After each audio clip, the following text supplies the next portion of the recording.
बेरोजगारी का स्तर 45 वर्षों में सबसे ज्यादा हो गया मान्यवर। 45 वर्षों में सबसे ज्यादा बेरोजगारी का स्तर हो गया। ऑटोमोबाइल सेक्टर में बेरोजगारी, हर क्षेत्र में बेरोजगारी, और जो क्षेत्र बचे हैं उनको आप बेचने की तैयारी करते हैं। कभी हम लोग सुनते हैं रेलवे का डिसइन्वेस्टमेंट हो रहा है, कभी हम लोग सुन रहे हैं बीपीसीएल का डिसइन्वेस्टमेंट हो रहा है, कभी सुनते हैं कॉनकॉर का डिसइन्वेस्टमेंट हो रहा है, कभी एयरपोर्ट का डिसइन्वेस्टमेंट हो रहा है, कोल का हो रहा है। सब कुछ बेचने के ऊपर आप लगे हुए हैं। 21 पीएसयू जिसका जिक्र अभी राकेश कर रहे थे, उसको आप बेचने पे लगे हुए हैं। तो ये कौन सी नीति है? आप कह रहे हैं हम 60,000 करोड़ की आमदनी करेंगे अपने ही सार्वजनिक क्षेत्र के उपक्रमों को बेचकर, अपनी ही सरकारी कंपनियों को बेचकर आप 60,000 करोड़ रुपए पैदा करना चाहते हैं। इससे क्या फायदा आपको होने जा रहा है? जो मुनाफे की कंपनियां उसको आप बेच रहे हैं। कॉनकॉर एक कंपनी है माननीय रेलवे की सब्सिडियरी कंपनी, उसको आप बेचने की तैयारी कर रहे हैं। 30% उसका शेयर आप बेचने जा रहे हैं, जो कंपनी 1600 करोड़ रुपए का मुनाफा दे चुकी है आपको पिछले साल। उस कंपनी को आप 30% उसका शेयर बेचने की तैयारी कर रहे हैं। 45 करोड़ से उस कंपनी की शुरुआत की थी और आज वो कंपनी 8,000 करोड़ का मुनाफा गवर्नमेंट को दे चुकी है। 25,000 करोड़ रुपए की जमीनें उसके पास हैं और आप उस कंपनी को, जो मुनाफे की कंपनी है, उसको बेचने की तैयारी आप कर रहे हैं। सेल बेच देंगे, रेल बेच देंगे, एयरपोर्ट बेच देंगे, कोल बेच देंगे, सब कुछ आप बेचने की नीति पर क्यों चल रहे हैं? यह एक बहुत दुर्भाग्यपूर्ण पक्ष है जिसकी ओर सरकार को ध्यान देना चाहिए। दूसरी बात मान्यवर, कहा यह जाता है, ऐसे ऐसे तर्क दिए जाते हैं। माननीय वित्त मंत्री जी ने कहा कि ऑटोमोबाइल सेक्टर में मंदी की एक वजह है ओला उबर चलने लगा। तो ट्रक की बिक्री में कमी क्यों आई? क्या ट्रक के सामान ओला उबर से ढोए जा रहे हैं? बाइक्स की बिक्री में कमी क्यों आई?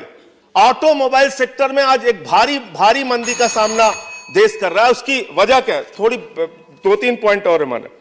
इसी तरीके से बैंकों की बात अगर हम करें, 10.5 लाख करोड़ रुपए का एनपीए हो गया। यह एनपीए किस वजह से होता है? बैंकों में किसान का पैसा, मजदूर का पैसा, कर्मचारी का पैसा, छोटे व्यापारी का पैसा, लाखों करोड़ रुपए जो बैंकों में जमा था, उठा के आपने चंद उद्योगपतियों को बांट दिया। अब वो कर्जा पूरा नहीं करते तो आप बैंकों का घाटा पूरा करने के लिए 1,76,000 करोड़ रुपए आरबीआई का रिजर्व पैसा निकाल के आप बैंकों का घाटा पूरा कर रहे हैं। बैंकों की विश्वसनीयता हिंदुस्तान में खत्म होती जा रही है। पीएमसी बैंक घोटाला सामने आया मान्यवर। आज पीएमसी में जो हजारों उपभोक्ता, लाखों उपभोक्ता जिन्होंने अपना पैसा जमा किया था, आज वो दर की ठोकरें खाने के लिए मजबूर है, आत्महत्या करने के लिए मजबूर है। कौन जिम्मेदार है इसके लिए? इस आर्थिक मंदी के लिए और बैंकों की बर्बादी के लिए जिम्मेदार कौन है? कौन सी नीतियां हैं जो इस देश को पीछे धकेलती जा रही है? कंक्लूड। और मान्यवर, दूसरी बात मैं सिर्फ इतना कहना चाहता हूं कि आप चंद उद्योगपतियों को फायदा पहुंचाने की अपनी नीति को बदलिए। इस देश को सिर्फ अडानी और अंबानी के भरोसे आप मत चलाइए। उनके मुनाफे हजारों % बढ़ते जा रहे हैं, उनकी आमदनी, उनकी कंपनी लगातार बढ़ती जा रही है। लेकिन जो छोटे व्यापारी हैं, मझोले व्यापारी हैं, जो सरकारी कंपनियां छोटी छोटी हैं, उनको आप तबाह और बर्बाद करते जा रहे हैं, वो बंद होती जा रही हैं। रुपए की बात अंत में कह के अपनी बात को खत्म करूंगा। प्रधानमंत्री जी कहते हैं रुपया जब गिरता है तो देश का मयार गिरता है। मान्यवर, मैं इस बात से सहमत हूं। डॉलर आज ऊपर जा रहा है, रुपया नीचे जाता जा रहा है। उसके लिए आप कांग्रेस पार्टी या दूसरी पार्टियों को दोष देते हैं। मैं आपसे कहना चाहता हूं, तू इधर उधर की ना बात कर, ये बता कि कारवां क्यों लुटा। मुझे रहजनों से गिला नहीं, तेरी रहबरी पर सवाल है। इन्हीं शब्दों के साथ अपनी बात को खत्म।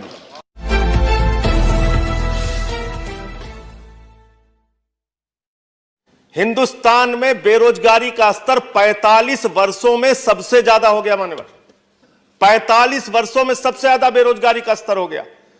ऑटोमोबाइल सेक्टर में बेरोजगारी, हर क्षेत्र में बेरोजगारी, और जो क्षेत्र बचे हैं उनको आप बेचने की तैयारी करते हैं। कभी हम लोग सुनते हैं रेलवे का डिसइन्वेस्टमेंट हो रहा है, कभी हम लोग सुन रहे हैं बीपीसीएल का डिसइन्वेस्टमेंट हो रहा है, कभी सुनते हैं कॉनकॉर का डिसइन्वेस्टमेंट हो रहा है, कभी एयरपोर्ट का डिसइन्वेस्टमेंट हो रहा है, कोल का हो रहा है।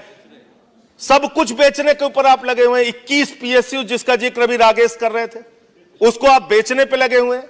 तो ये कौन सी नीति है? आप कह रहे हैं हम 60,000 करोड़ की आमदनी करेंगे अपने ही सार्वजनिक क्षेत्र के उपक्रमों को बेचकर, अपनी ही सरकारी कंपनियों को बेचकर आप 60,000 करोड़ रुपए पैदा करना चाहते हैं। इससे क्या फायदा आपको होने जा रहा है? जो मुनाफे की कंपनियां उसको आप बेच रहे हैं।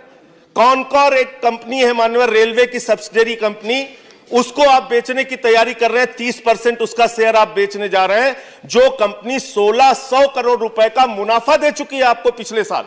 उस कंपनी को आप 30% उसका शेयर बेचने की तैयारी कर रहे हैं।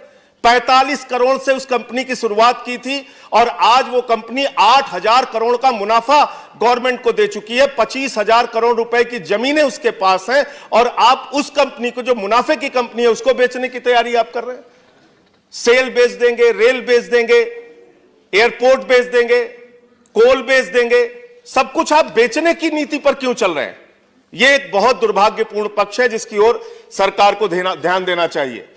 दूसरी बात मान्यवर, कहा यह जाता है, ऐसे ऐसे तर्क दिए जाते हैं। माननीय वित्त मंत्री जी ने कहा कि ऑटोमोबाइल सेक्टर में मंदी की एक वजह है ओला उबर चलने लगा। तो ट्रक की बिक्री में कमी क्यों आई? क्या ट्रक के सामान ओला उबर से ढोए जा रहे हैं? बाइक्स की बिक्री में कमी क्यों आई? ऑटोमोबाइल सेक्टर में आज एक भारी मंदी का सामना देश कर रहा है। उसकी वजह क्या है? थोड़ी 2-3 पॉइंट और है माने। इसी तरीके से बैंकों की बात अगर हम करें, 10.5 लाख करोड़ रुपए का एनपीए हो गया। यह एनपीए किस वजह से होता है? बैंकों में किसान का पैसा, मजदूर का पैसा, कर्मचारी का पैसा, छोटे व्यापारी का पैसा, लाखों करोड़ रुपए जो बैंकों में जमा था, उठा उठा के आपने चंद उद्योगपतियों को बांट दिया। अब वो कर्जा पूरा नहीं करते तो आप बैंकों का घाटा पूरा करने के लिए 1,76,000 करोड़ रुपए आरबीआई का रिजर्व पैसा निकाल के आप बैंकों का घाटा पूरा कर रहे हैं। बैंकों की विश्वसनीयता हिंदुस्तान में खत्म होती जा रही है। पीएमसी बैंक घोटाला सामने आया मान्यवर। आज पीएमसी में जो हजारों उपभोक्ता, लाखों उपभोक्ता जिन्होंने अपना पैसा जमा किया था, आज वो दर-दर की ठोकरें खाने के लिए मजबूर हैं, आत्महत्या करने के लिए मजबूर हैं। कौन जिम्मेदार है इसके लिए? इस आर्थिक मंदी के लिए और बैंकों की बर्बादी के लिए जिम्मेदार कौन है? कौन सी नीतियां हैं जो इस देश को पीछे धकेलती जा रही हैं? कंक्लूड। और मान्यवर, दूसरी बात मैं सिर्फ इतना कहना चाहता हूं कि आप चंद उद्योगपतियों को फायदा पहुंचाने की अपनी नीति को बदलिए। इस देश को सिर्फ अडानी और अंबानी के भरोसे आप मत चलाइए। उनके मुनाफे हजारों % बढ़ते जा रहे हैं, उनकी आमदनी, उनकी कंपनी लगातार बढ़ती जा रही है। लेकिन जो छोटे व्यापारी हैं, मझोले व्यापारी हैं, जो सरकारी कंपनियां छोटी छोटी हैं, उनको आप तबाह और बर्बाद करते जा रहे हैं, वो बंद होती जा रही हैं। रुपए की बात अंत में कह के अपनी बात को खत्म करूंगा। प्रधानमंत्री जी कहते हैं रुपया जब गिरता है तो देश का मयार गिरता है। मान्यवर, मैं इस बात से सहमत हूं। डॉलर आज ऊपर जा रहा है, रुपया नीचे जाता जा रहा है। उसके लिए आप कांग्रेस पार्टी या दूसरी पार्टियों को दोष देते हैं। मैं आपसे कहना चाहता हूं, तू इधर उधर की ना बात कर, ये बता कि कारवां क्यों लुटा। मुझे रहजनों से गिला नहीं, तेरी रहबरी पर सवाल है। इन्हीं शब्दों के साथ अपनी बात को खत्म।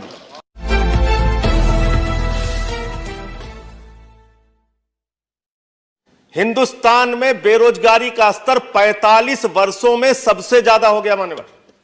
45 वर्षों में सबसे ज्यादा बेरोजगारी का स्तर हो गया।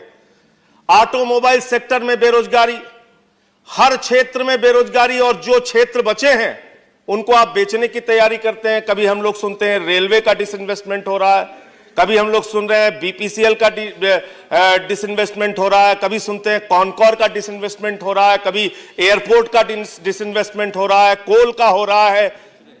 सब कुछ बेचने के ऊपर आप लगे हुए हैं। 21 पीएसयू जिसका जिक्र अभी रागेश कर रहे थे, उसको आप बेचने पे लगे हुए हैं। तो ये कौन सी नीति है? आप कह रहे हैं हम 60,000 करोड़ की आमदनी करेंगे अपने ही सार्वजनिक क्षेत्र के उपक्रमों को बेचकर, अपनी ही सरकारी कंपनियों को बेचकर आप 60,000 करोड़ रुपए पैदा करना चाहते हैं। इससे क्या फायदा आपको होने जा रहा है? जो मुनाफे की कंपनियां हैं उसको आप बेच रहे हैं।